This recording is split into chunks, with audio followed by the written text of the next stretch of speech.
Hello friends, welcome to my channel. आज की कहानी है एक फ़ौजी की दिल छू लेने वाली कहानी। ये कहानी एक सैनिक की है जो वियतनाम में युद्ध के लिए गया था। युद्ध समाप्त होने के बाद जब उसके घर लौटने की बारी आई तो उसने अपने माता पिता को सैन फ्रांसिस्को से फ़ोन किया। माँ और पिताजी, मैं घर आ रहा हूँ, लेकिन घर आने से पहले मुझे आपसे एक बात पूछनी है। मेरा एक दोस्त है जिसे मैं अपने साथ घर लाना चाहता हूँ, क्या मैं उसे ला सकता हूँ? बिल्कुल बेटा, ये भी कोई पूछने की बात है। हमें तुम्हारे दोस्त से मिलकर बहुत खुशी होगी, माता पिता ने जवाब दिया। लेकिन पहले एक बात आप लोग जान लें, सैनिक बोलता गया। युद्ध में वह बुरी तरह घायल हो गया है। उसने एक बारूदी सुरंग पर पैर रख दिया था और उसमें उसने अपना एक हाथ और पैर गंवा दिया है। उसके पास कोई जगह नहीं है जहां वो जा सके, इसलिए मैं उसे अपने साथ रहने के लिए लाना चाहता हूँ। उसकी यह बात सुनकर उसकी माँ बोली, बेटा, तुम्हारे दोस्त के बारे में जानकर हमें बहुत दुख हुआ। हो सकता है हम उसके रहने के लिए कोई जगह तलाश कर सकें।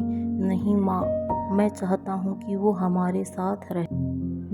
लेकिन बेटा, अब पिता ने कहा, तुम समझ नहीं रहे हो कि तुम क्या चाह रहे हो।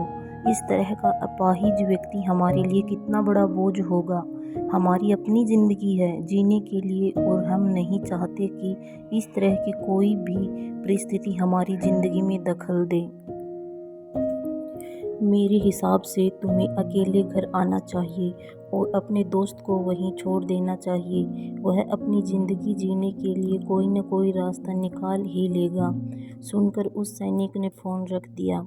कुछ दिनों बाद उसके माता पिता को सैन फ्रांसिस्को पुलिस से एक संदेश मिला जिसमें उन्हें बताया गया कि उनके बेटे की एक बिल्डिंग से गिरकर मौत हो गई है।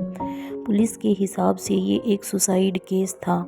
दुखी माता पिता ने तुरंत ही सैन फ्रांसिस्को के लिए फ़्लाइट बुक कराई और वहां पहुंच गए। वहां उन्हें शहर के मुर्दा घर ले जाया गया ताकि वे अपने बेटे की पहचान कर सकें। उन्होंने उसकी पहचान कर ली, किंतु ये देखकर उनकी कंपकपी छूट गई कि उनके बेटे का बस एक हाथ और एक पैर था। दोस्तों, इस कहानी में जो माता पिता हैं वे हम में से बहुत से लोगों की तरह हैं जो अपनी सुविधाओं को सबसे अधिक महत्व देते हैं।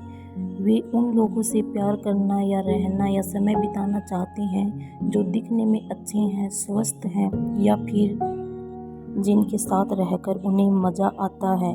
वे ऐसे लोगों को पसंद नहीं करते जो दिखने में स्वस्थ, सुंदर या स्मार्ट नहीं हैं, या जिनके साथ वे मज़ा नहीं कर पाते, या जो किसी भी रूप में उनके लिए असुविधाजनक हैं। वे ऐसे लोगों से दूरी बनाकर रखते हैं, लेकिन कभी कभी उनके इसी व्यवहार के कारण उनके सामने ऐसी परिस्थितियाँ उत्पन्न हो जाती हैं जब उन्हें पछताना पड़ता है।